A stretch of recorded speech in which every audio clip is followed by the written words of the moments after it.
G'day, WA Drop Bear Drones here.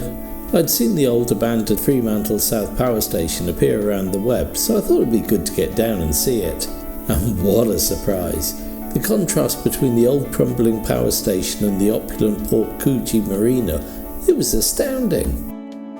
The Art Deco power station was completed in 1951 and ran until 1985. In 2021 it got added to the State Register of Heritage Places, but unfortunately the graffiti vandals had already started work on it. If you have any suggestions on where you think I should go and get the drone out, post them in the comments. I'm sure there'll be some good ones. And if you think I missed out on some key views in any of my other videos, I can always revisit and try a better spot, especially if you let me know what to look out for. If you like what I do, click that like button, subscribe and share the video so your friends can enjoy it too. These things can really help a channel get off the ground.